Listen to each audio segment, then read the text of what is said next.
I saw this tweet. It was sent to me from our favorite furry, Blue, that talks about the KOSA bill, and I want to go over that a little bit. Let's just take a look because this is their thread. We're just gonna read it and then talk a little bit about why this sucks.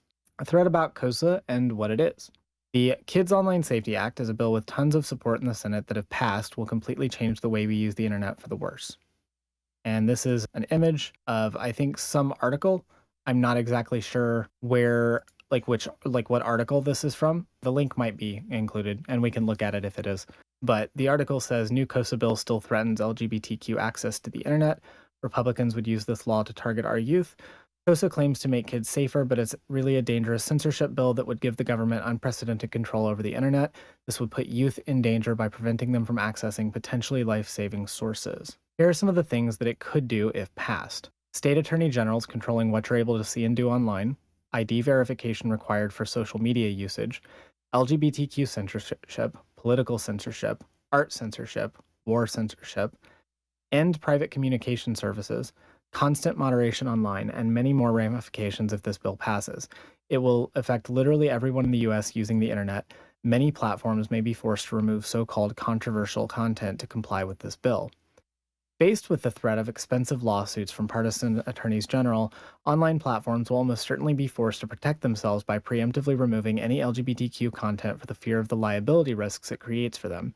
This threat of a lawsuit or lawsuits from an anti-LGBTQ attorney general will be enough to force an online platform to remove certain content. The bill will protect kids, in quotation marks, from harmful topics, putting attorney generals in charge of determining what's a harmful topic, meaning that politicians with their own agendas can ban whatever they want in their state online. Here's an example of that. Marsha Blackburn of Tennessee has previously not been shy about pointing to KOSA as a part of her agenda of, quote, protecting minor children from the transgender in this culture and that influence. Her plan is clear: empower right-wing anti-trans attorneys general to force online platforms to censor any content about LGBTQ people. I cannot stress this enough. This won't just affect kids online, this will affect everyone. Please call your local lawmakers and senators if you are in a U.S. state and tell them to vote no. So this is from Stop KOSA. Let's take a look at this article. So I think this is, yeah. So this is the actual article that Blue was citing here. And we can look at this. Lawmakers are getting closer to passing the Kids Online Safety Act. KOSA won't make kids more safe. Instead, it'll put youth in danger by preventing them from accessing resources they need. Concern about young people's harm from big tech are valid and real, but enabling censorship that harms the most marginalized kids is not the answer. Lawmakers concerned about online safety should reject KOSA and instead work to protect all internet users from abusive tech companies by passing federal data privacy law and measures that do not threaten online communities that queer and trans youth depend on. Before we continue, let's kind of address, like, why does this suck? Any law like this that is designed to be very broad and vague and give a lot of power to specific individuals within a government agency normally is not very good. These laws normally only harm people. And a law like KOSA, which is designed to basically give the attorney general of a state the authority to define what kind of content is harmful to children, I don't think I should have to explain why this is terrifying, but I'm going to. For one, a lot of people are talking about the LGBT community and our issues and how it could affect us. And by the way, keep doing that. It is important to remind people that this is part of the goal. This is part of the genocide, by the way. However, it's not just queer people that get to be affected by this. Take, for instance, issues about sexual assault and violence. An attorney general that gets to decide what kind of content is safe for children, most of the time they're not going to think ahead. Most of the time they're not going to think about the uber specifics. And if this law goes into effect the way that it is described, I can definitely imagine a world in which, CSA victims can't get access to information in order to, help themselves and figure out what's going on and find support and, get help. The same way that, You remember those laws? I forget the acronyms, but there were a couple of laws that were passed a couple of years ago that was idea was to prevent, sex trafficking or whatever and things like that. But what it really did was target sex workers in a way that basically just made it worse, where like several organizations that were, designed to help protect people from trafficking. Yeah, Sesta Fosta. Those laws were incredibly bad at what they did to the point that they actually made it worse. And had it backwards, Fosta Sesta, same deal. They actually made the issue worse, and it was something that they were in the intent, was think of the children, but was made worse. KOSA is a lot like that, in that from a like standpoint of thinking about the intention of something like this, where we are trying to, obviously it is an issue that online content is harmful in a lot of ways, and in a lot of ways targets children in a way that is harmful to children. But a law like this, where we give basically carte blanche permission to elected officials to determine what that kind of thing is, in a way that the unintended consequences are going to make things worse for a lot of people in a lot of different communities. It's not just going to be the queer community, but victims of CSA, victims of sexual violence, people who are finding community in different spaces are going to no longer be able to, because this kind of stuff is going to be removed. And it's not just going to be kids that are affected, by the way. If you think that this is just going to affect children, it's not. It's going to affect adults as well, because online platforms are going to have to basically just remove entire like genres of conversation, of like entire topics are just going to not be able to be online, because that's the only way that you can comply with something like this. And the idea of requiring like identification verification for people, in theory, we think that that's something that would work, but in reality, how do you actually do that?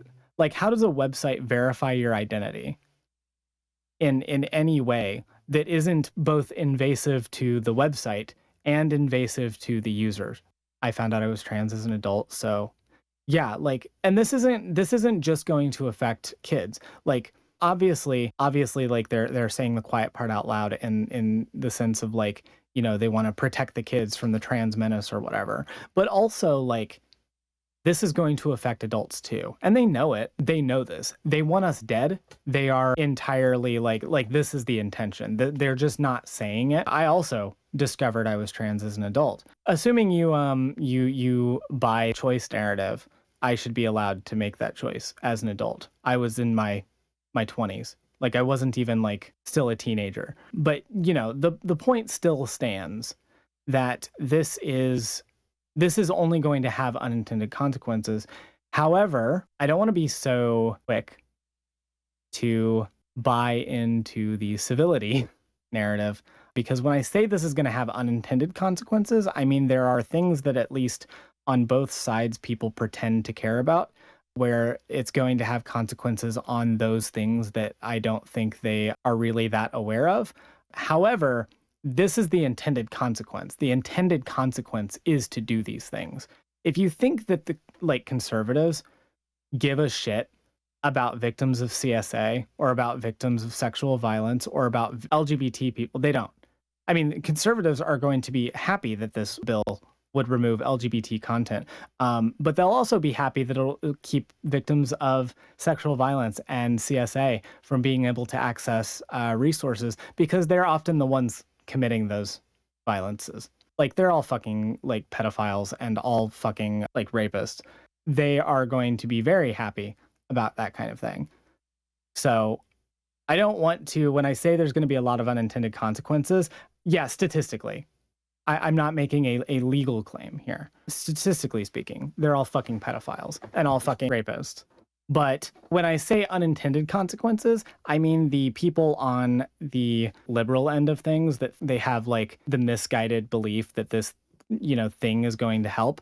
They're not thinking about those things, and I am. And this is bad.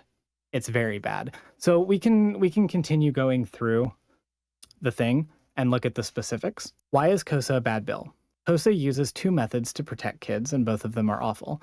First, KOSA would incentivize social media platforms to erase content that could be deemed inappropriate for minors. The problem is there is no consensus on what is inappropriate for minors. All across the country, we're seeing how lawmakers are attacking young people's access to gender-affirming healthcare, sex education, birth control, and abortion. Online communities and resources that queer and trans youth depend on as lifelines should not be subject to the whims of the most right-wing extremist powers, and we shouldn't give them another tool to harm marginalized communities. All of this is true, by the way. Erasing content that could be deemed inappropriate. I mean, this is literally thought crime, by the way. Because how do you determine what is inappropriate? For one, gender-affirming healthcare. We already know how that's going to happen. Sex education, birth control and abortion. Like I said, victims of CSA and sexual violence. Kink. What about immigration? Could be considered inappropriate. Because the difference between controversial and inappropriate is entirely dependent on who's using the word. What if you're like an immigrant kid? Yeah, it's the reasonability argument. And the thing is that it's like a Supreme Court dissent case. Yeah, don't forget critical race theory, issues surrounding like racism, sexism, feminism, just generally speaking. All of these things, like the difference between controversial and inappropriate is just going to be determined by the implicit biases of the people like determining it. And I don't trust anyone. I don't trust conservatives. I don't trust liberals. I don't even fucking trust leftists to be able to make this determination. Cohesively, as a group, individually, I don't care. I don't want Bernie Sanders being the one to determine this either. I don't fucking want anyone being able to determine this, because it's not it never works. It's just thought crime. Second, KOSA would ramp up the online surveillance of all internet users by expanding the use of age verification and parental monitoring tools. Not only are these tools needlessly invasive, they're a massive safety risk for young people who could be trying to escape domestic violence and abuse. What did I just fucking say? Same thing, right? ID verification is, in theory, something that we think. Problem is that the only way that you can realistically do ID verification for something like this is to increase internet surveillance. You have to have databases of people. And I don't know about you, but I don't want to fucking give Pornhub my driver's license number. To be perfectly honest with you, I don't want to do that. I also don't want to give fucking Facebook that information. This kind of thing is actually antithetical to privacy rights stuff, because it actually requires internet companies to have more information collected on us in order to verify that we're old enough to be using the website. I mean, yes, Facebook would like it, but I would not. I don't want Facebook to have it. Imagine U.S. attorneys general having this kind of power if there's another satanic panic. No, literally though. Like what's to stop? Like, it was earlier last year that like my attorney general wrote this like fucking Karen letter to Target over having gay shit in its stores. And like, what's to stop fucking an attorney general from just like outright banning certain religious practices? I hate now that I know the rule about the plural of attorneys general. Yeah. The new version of KOSA makes some good changes, narrowing the ability of right-wing attorneys general to weaponize KOSA to target content they don't like and limiting the problematic duty of care. However, because the bill is still not content neutral, KOSA still invites the harms that civil rights advocates have warned about. As LGBTQ and reproductive rights groups have said for months, the fundamental problem with KOSA is that its duty of care covers content-specific aspects of content recommendation systems, and the new changes fail to address that. In fact, personalized recommendation systems are explicitly listed under definition of a design feature covered by the duty of care in the new version. This means that a future FTC could still use KOSA to pressure platforms into automated filtering of important but controversial topics like LGBTQ issues and abortions, by claiming that algorithmically recommending such content causes mental health outcomes that are covered by the duty of care, like anxiety and depression. Bans on inclusive books, abortion, and gender-affirming healthcare have been passed on exactly that kind of rhetoric in many states recently, which is true. Let me remind all of you that the idea of weaponizing mental illness against people who are seeking information about LGBTQ issues or abortion or anything like that is the bread and butter of this kind of thing. It's also important to remember that algorithmic recommendation includes, for example, showing a user a post from a friend that they follow, since most platforms do not show users all posts, but curate them in some way. So you know how like a lot of states that ban abortion or that wanted to ban abortion would get around it by having all of these like really restrictive requirements, and then would also like force providers to read off like a list of really false information to people. So this is kind of like the next step in that, right? Wait, so people use the internet to stream and watch news and media. Can't they use this to literally censor certain news outlets and content on streaming services? Yeah. No, literally though. Any like news organization that gets like content on YouTube or live streams its stuff would have to either censor its stuff or wouldn't be allowed to post that kind of content, or would have to pick and choose. Like imagine if you had like television exclusive news stories on CNN because like they just weren't allowed to publish that stuff online. Like that's the kind of world that we're talking about here. Not that like they don't already curate the stuff that they want to publish online anyway, and not that like there isn't already some like intentional like feeding of those like algorithms, but we are talking about the government basically stepping in and telling companies to stop using algorithms entirely. And so I want to address that, okay? So we all hate the algorithm, right? We all hate the YouTube algorithm. We all hate Twitter's fucking timeline algorithm. We all hate Facebook's algorithm. We all know why we hate it. We hate all of these things because they're super inconvenient, because they're they target people, they weaponize your emotional states to recommend you content and basically use you as a leech for the capitalistic system, right? We know this. We all hate all of these things, and we know why these things are bad. But the government coming in and basically saying, hey, you're not allowed to use algorithms to recommend content to people will only make issues like this worse. So imagine, for example. So I need you to understand the scope, all right? So have you ever heard the story of like companies being able to recommend certain products to people because they can just like guess information about you based on your purchasing patterns? So one of the like insidious uses of psychology is that people are really, really predictable. Like it's actually really funny how stupid we are when it comes to being able to predict our patterns and our choices.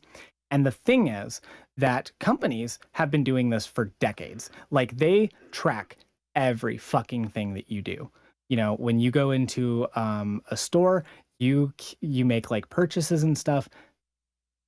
Companies are able to actually like guess like little things like, is this person likely pregnant? And then they can push pregnancy products in advertising to them on online platforms or through newsletters. Is this person like, did this person like recently suffer some sort of loss?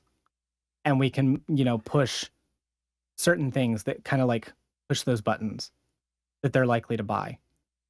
You know, what kind of foods do you like? What kind of things are you likely going to be cooking in the next couple of like weeks? We can do that. Like it's really fucking easy to do this. And it's also like gross. It's gross that companies do this. But one of the like decent things that can kind of come from something like this is algorithmic systems like this are able to also predict when people need certain content, right? Like if we're online and we are constantly like searching for a lot of things, or if we are, you know, engaging in certain behaviors that indicate like certain patterns or indicate certain things, it can recommend us content that is going to lead us to getting help. It's something that can happen with, you know, victims of CSA, victims of sexual violence. It can happen with people who are, you know, trans but don't know it yet, or who are, you know, trying to escape abusive families or an abusive spouse. You know, those kinds of posts can be pushed to people algorithmically because the algorithm recognizes some of those behaviors, or because we can like recognize those behaviors and look at those patterns and track them. It doesn't do it like on its own. This isn't like a conscious decision that is always made anymore.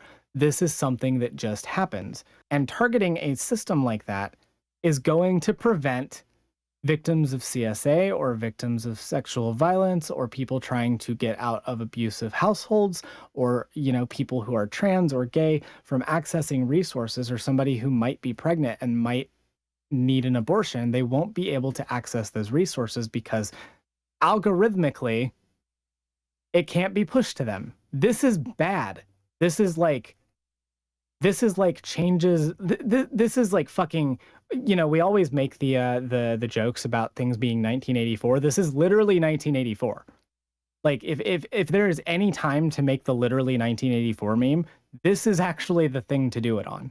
Yeah, like that's really all I have to say. Like the actual call to action that I would make here, the thing that I want to stress to everyone. So we are in, you know, an election season this year, right?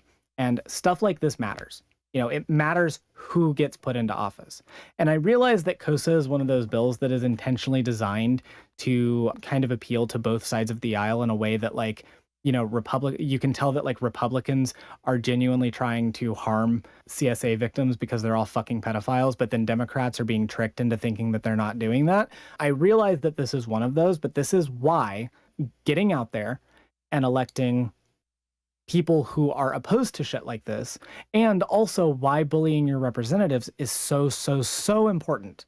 This website here that Blue linked, Project by Fight for the Future, I don't know anything about this place. I'm not like endorsing anything, but they do have a form on here that you can send. I don't know exactly, this might just be kind of like a phishing thing to get updates, but right here, like they will do this for you. I have posted resources in the past of how to get a hold of your representative. Find your representative, bully them, bully the fuck out of them. Literally, cyberbully your representatives into not voting for this bill. This kind of thing is why we cannot like just completely disregard electoralism entirely, because this is the kind of shit that we are trying to prevent from just... There's a difference between a bill like this that passes because of a lot of like misinfo and like people not raising awareness, and a bill like this passing because we have like a supermajority of Republicans in Congress and they don't give a shit and they just want to be able to commit more CSA and get away with it. Please cyberbully your representatives. Okay, please do that. Please go do that for me right now. Argue against this bill. This is something that really could be harmful, not just to queer people, but to people in a lot of different communities, and not just to children, but to everyone. Like this really is, like I said, I know we joke about 1980. This is literally 1984. It's literally 1984 shit. Please cyberbully your representatives, especially if they're the really bad ones and it would be funny to do so.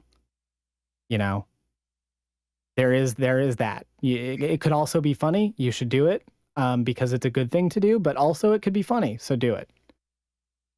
Anyway, that's about all I got for this. So we are going to move on, and I will see you in another one. Thanks so much for watching. If you like this video, make sure to leave a like, a comment, and subscribe. And if you'd like to support the channel further, you can become a channel member by clicking the join button, leave a super chat or a super thanks. You can become a patron at patreon.com/SaigeAlexis, or you could donate to my coffee. The link for that will be in the description below. Thank you so much, and I'll see you in the next one.